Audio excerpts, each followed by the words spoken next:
Thanks everyone for having me here.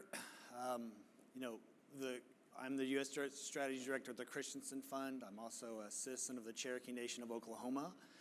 I sit as a district court judge for the Prairie Band Potawatomi Nation, and I'm a part-time law professor on top of all that. And being a part-time law professor, being at the Yale Club is an interesting thing for me because I taught at Yale for a semester, Yale Law School for a semester. The students gave me rave reviews. The administration and the faculty gave me dead silence. So I thought it was a 50-50 prospect that I'd even get in the door. They let me in, to your great misfortune, because now you have to listen to me for the next 10 minutes.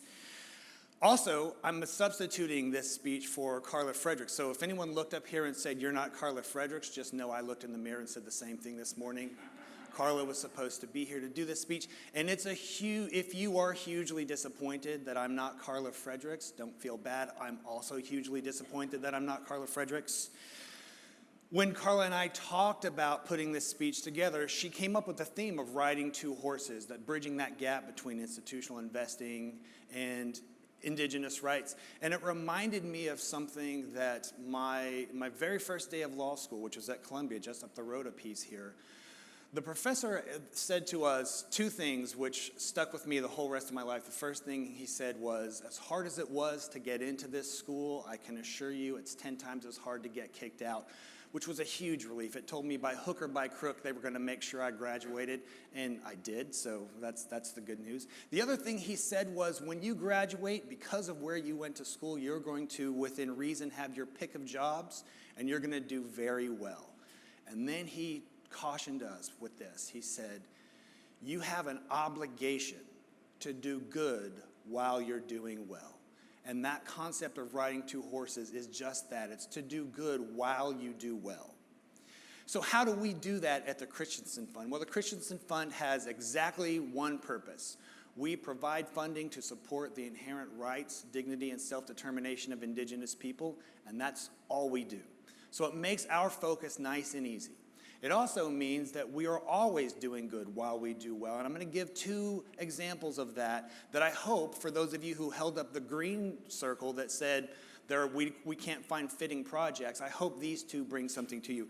The first is we invested $3 million at only 2.5% interest into an Indian-run restaurant called Tokabe Indian American Eatery.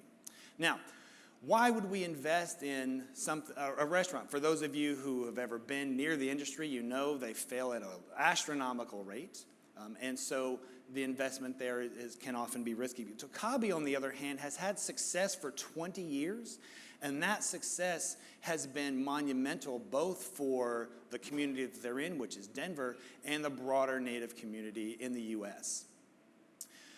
Tokabe, during the pandemic, did something just completely mind-blowing and revolutionary. When Native communities in the U.S. had food sources cut off, Tokabe developed an online marketplace, so a repository for dry goods and other pantry staples that were from indigenous communities and could be distributed to indigenous communities. So that alone gave us the sense that these guys really were trying to do good while they were doing well. The second thing that they've done, and the reason we invested in Tokabe in the first place, is because they have developed a direct-to-tribe meal kit program. That meal kit program means indigenous communities inside the United States can get indigenous foods to their people where the food's production within the tribe itself is difficult or not sustainable to feed the tribe. The way they do it, doing good while they do well.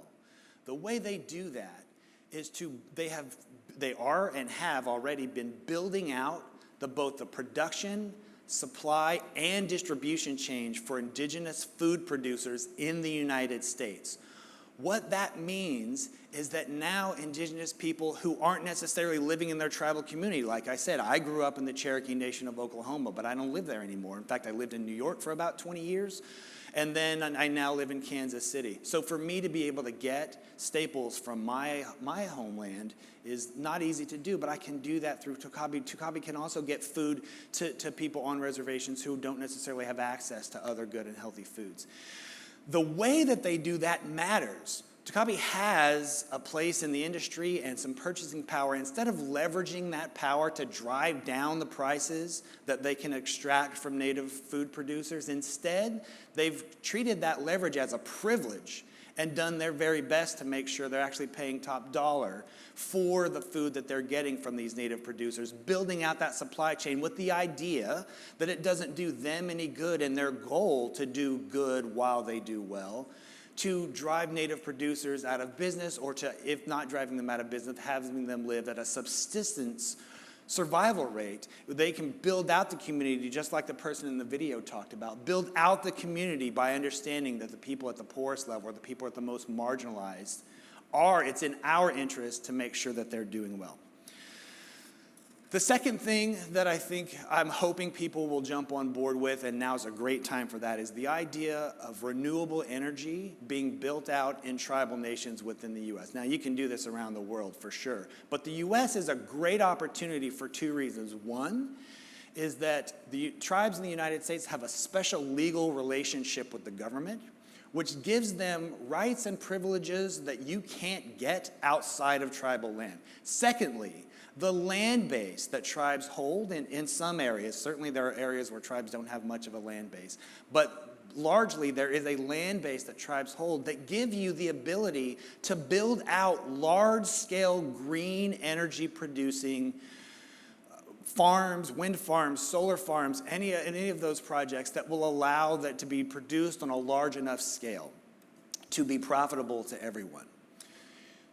Oftentimes when tribes work with developers or investors to try to do things like build renewable energy, what happens is the investors basically lease the tribal land at pennies on the dollar, so small lease fees that definitely are significant to the tribes, but not nearly what they're worth. And then the developer, the investor, owns both the production means and the energy that's produced. Here's an opportunity for you to make a lot of money, flipping that on its head by allowing the tribes to be the owner of the means of production and of the energy produced. And here's why now is a unique time for that. The Inflation Reduction Act and the Bipartisan Infrastructure Law provided tribes with an opportunity to do something they've never had the opportunity to do in history, which is access the U.S. tax code. Tribes are tax-exempt entities, and so in the past have not been able to take advantage of the tax incentives that come along with some of the energy incentives and other incentives the U.S. federal government has to offer. That turned itself on its head with the Inflation Reduction Act and the Bipartisan Infrastructure Law. Now tribes can access that tax code to a degree that is unfathomable.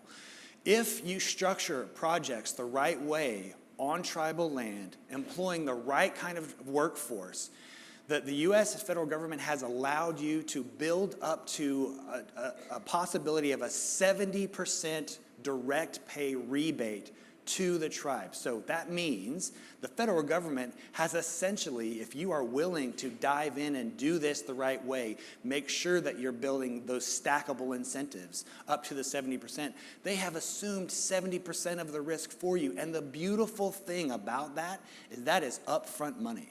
They don't have to wait till they file taxes. They don't have to wait for a return. The second, or very close to the second, a shovel goes into the ground, 70% of the investment for that project comes back.